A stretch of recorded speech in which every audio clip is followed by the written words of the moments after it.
বিজেপির পরিবর্তন যাত্রায় জয় বাংলা স্লোগান। পূর্ব বর্ধমানের মেমারির ঘটনা।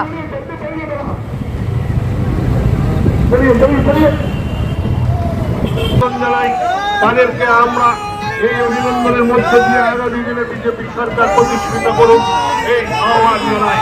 বন্ধুগণ, আজকের এই পরিক্রমা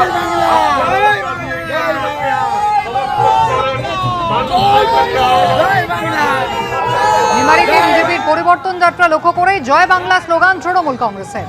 দলীয় কার্যালয়ের সামনে দাঁড়িয়ে তৃণমূল কর্মীরা এই স্লোগান দিলেন।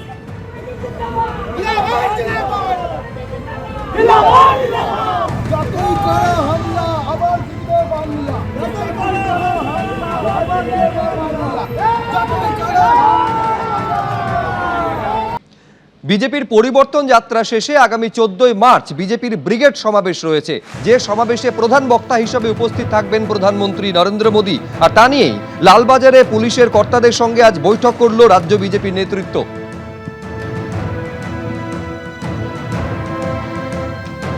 14 তারিখ ব্রিগেডে জনসভা প্রধানমন্ত্রী নরেন্দ্র মোদীর, আর সেই উপলক্ষে এদিন লালবাজারে একটি বৈঠকও হয় বিজেপি নেতৃত্বের সঙ্গে পুলিশ কর্তাদের। বিজেপি নেতৃত্ব অবশ্য সংশয় প্রকাশ করছে যে কতটা তারা এই সরকারি সাহায্য পাবেন। রাষ্ট্রপতির এই ঘটনার পরে তারা এ বিষয়ে একটা আশঙ্কা প্রকাশ করছেন যে কতটা তারা সাহায্য পাবেন।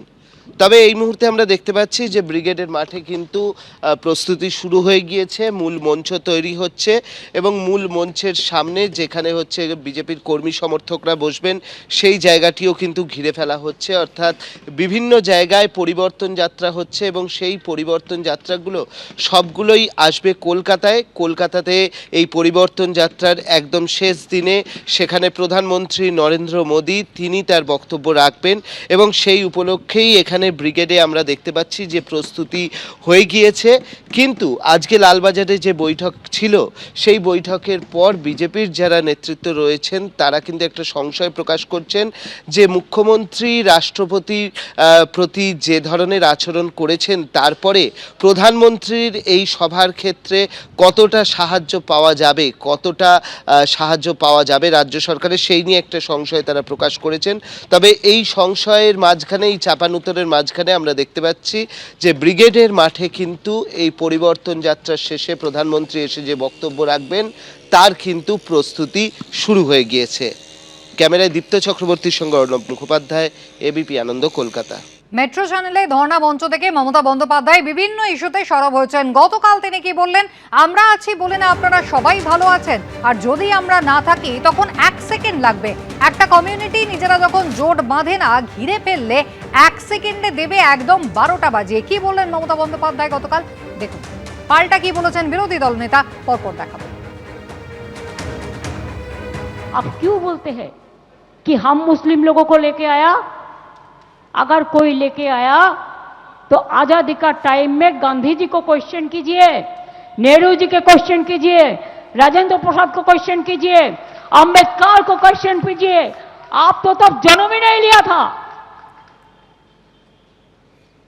আমরা আছি বলে না আপনারা সবাই ভালো আছেন, আর যদি আমরা না থাকি কোনোদিন সেরকম আসে 1 সেকেন্ড লাগবে। একটা কমিউনিটি যখন জোট বাঁধে না, ঘিরে ফেললে 1 সেকেন্ডে দেবে একদম 12টা বাজিয়ে। যদি নিজেদের 13টা বাজাতে না চান, বিজেপির অপপ্রচারে কেউ ভুল বুঝবেন না। উনি মনে জানেন না উল্টো দিকে থাকা কমিউনিটিটাও জোট বেঁধে ফেলেছে। আমি যে ওনাকে হারিয়েছি নন্দীগ্রামে, উনি যে কমিউনিটিটাকে ইঙ্গিত করছেন তো খুলেই বলি মুসলিমদের কথা বলছেন। সেই মুসলিম কমিউনিটি এখন হুমায়ুন কবিরের পিছনে জোট বেঁধেছে বাবরি মসজিদের জন্য, মুসলমান মুখ্যমন্ত্রী করার জন্য। আর অনেক আগে উনি যাদেরকে বলছেন আপনারা বাড়ি থেকে বেরোতে পারবেন না, দেখে নিবে ইত্যাদি, সেই কমিউনিটিও অনেকটাই জোট বেঁধেছে গাঁগঞ্জে। এবারে বাকি কলকাতায় আছে, কলকাতার হিন্দুরাও এবারে জোট বেঁধে ভোট দেবে। এই ধরনের সাম্প্রদায়িক উস্কানিমূলক কথাবার্তা এই মুখ্যমন্ত্রীর মুখেই সাজে, কারণ তিনি সব সময় এই কার্ড খেলেই নির্বাচনে জিতেছেন। 2021-এ সিএ কে এনআরসি বলে মুসলমান খেপিয়ে জিতেছেন। 2024 সালেও একইভাবে কট্টর সাম্প্রদায়িক কার্ড খেলে জিতেছেন। এবিপি আনন্দ, এগিয়ে থাকে, এগিয়ে রাখে।